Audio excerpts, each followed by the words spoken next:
You're watching Extras from the Extension on Eagle Community Television. Hi, I'm Holly Dickman, Ellis County Horticulture Extension Agent. This is the time of year when I get lots and lots of phone calls and lots of questions about weeds in lawns. And so I wanted to take a little bit of time today to talk about some of the more common weeds that I get lots of phone calls about, especially in our warm season grasses like buffalo grass and Bermuda grass. We see a lot of this weed, unfortunately, or these weeds.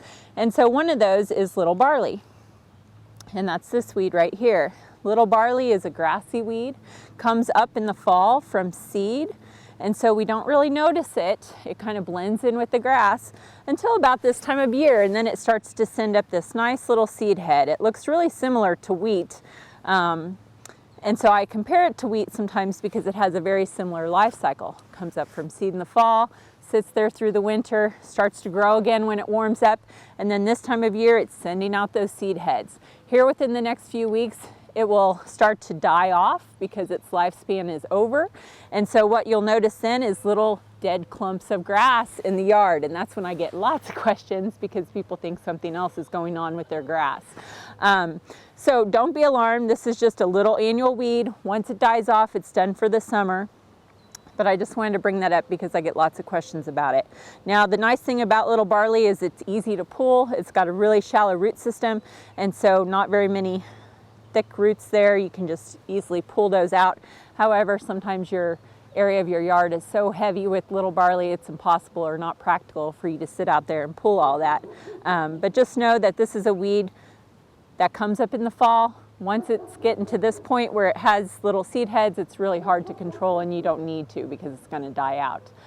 Best control is done in the fall. If you have questions about that, you can contact your extension office. Now, the other weed that I get lots of phone calls about and lots of questions is this weed that I'm holding, and it's called red-stemmed fillery, or another name for it is storkspill. Let me see if I can find a good example of why it's called storkspill.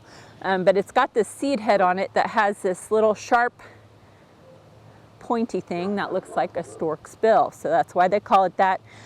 This is a weed that's really blown up and become a big problem, it seems, in Hayes and in Ellis County in the last several years. I think years of drought thinned out yards and lawns, and so this weed took advantage of that. And one thing that's really troublesome about this weed is that it has a really tough taproot, and it starts out as a little tiny weed, and then it just continues to grow bigger and bigger and bigger. As you can see in front of me here, we have a nice little stand of red stem fillery, and it just kind of creeps and crawls and just spreads out and makes a mat over top of your buffalo grass. And so this is a problem for a couple of reasons. One, it's competing with the turf grass for moisture and nutrients, but it can kind of cover up the grass and actually shade it out and cause it to die back that way as well. Now, this is a weed also that germinates when it's cooler. So at this point, it's growing. It's got blossoms on it. Very, very hard to kill at this time. The best thing to do is go out and pull it out. Make sure you get the root, not like I just did, and pull out part of it and not the root. But this was a really big plant, actually.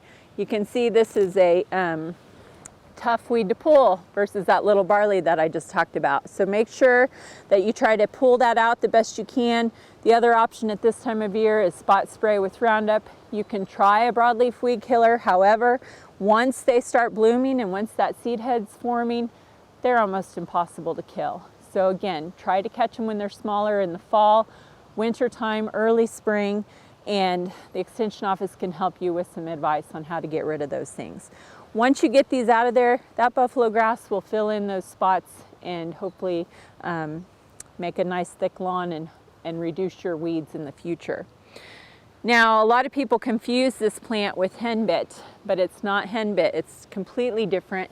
Henbit actually is starting to die out at this time, and so this is a henbit, a leftover henbit plant. It's starting to die out. We don't see a lot of henbit around anymore other than stuff that's starting to die. And so if you're seeing some little pinkish purple flowers with a ferny leaf, thick taproot, spreading nature, chances are it's red stem fillery or storkspill. Like I said, this is the time of year when I get lots and lots of phone calls about weeds and turf grass and issues regarding those things. If you have questions, just contact your local extension office and we'll do our best to help you out. Reporting for K-State Research and Extension, I'm Holly Dickman, Ellis County Horticulture Extension Agent. You're watching Extras from the Extension on Eagle Community Television.